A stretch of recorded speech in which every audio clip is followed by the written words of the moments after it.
Tayo po ay magluluto ng pork adobo, mga boss ka-idol.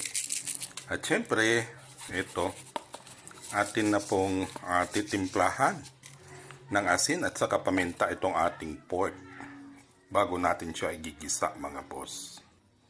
Then dito naman sa ating kawali, tayo ay magsangkot siya ng ayan, sibuyas at saka bawang.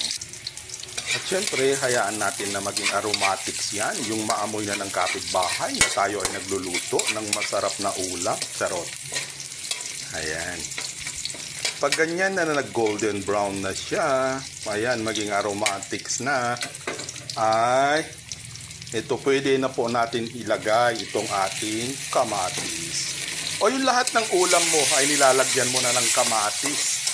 Pag ganitong bumaba na ang kamatis, mga boss ka-idol. Optional lang naman po to. Pwede naman po na kahit hindi kayo maglagay ng kamatis pag kayo ay magluluto ng adobo. Ako is bet ko lang po kasi, mga boss. Hindi na yan, oh. Medyo lanta na ang ating kamatis, mga boss. Mabango na siya. Kaya it's time naman na ilagay na natin itong ating pork. Ayan. Simpleng pork adobo, pero ang sarap nito, mga boss ka-idol. At syempre, imekos-mekos natin itong ating pork, mga boss.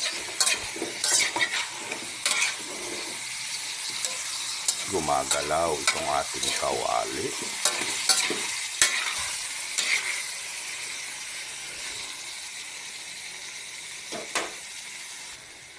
At syempre, maglagay tayo ng suka. Sunod naman natin ang soy. Ayan, tama na po yan. Mga ordinaryong suka at saka soy lang po ang ating gamit, mga boss.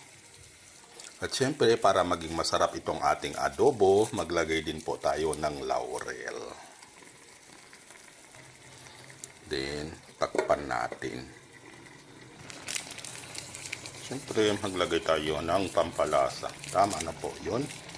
Then, ito, mekos-mekos natin itong ating pork adobo. Simple.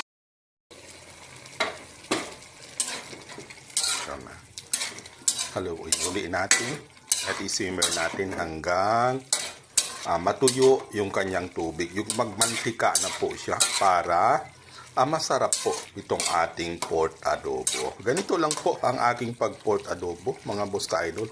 Simpleng pamamaraan, pero ang sarap po niya, mga boss ka-idol.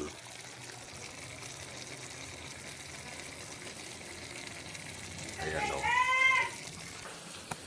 Ito, malapit na po siya matuyo.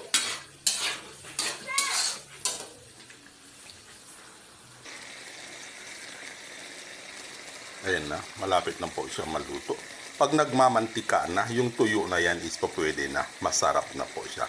Actually, pwede na rin po makain to, mga boss ka-idol, kasi ang sarap din po nitong sauce niya sa mainit-init na kanin. Pero mas maganda pa gawin nating magmantika po siya.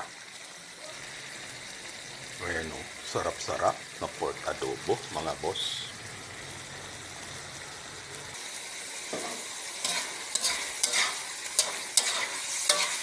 Ayan o, luto na ang ating pork adobo. Makikita nyo naman, nagmamantika na siya, mga boss ka-idol. O, diba? Sarap-sarap.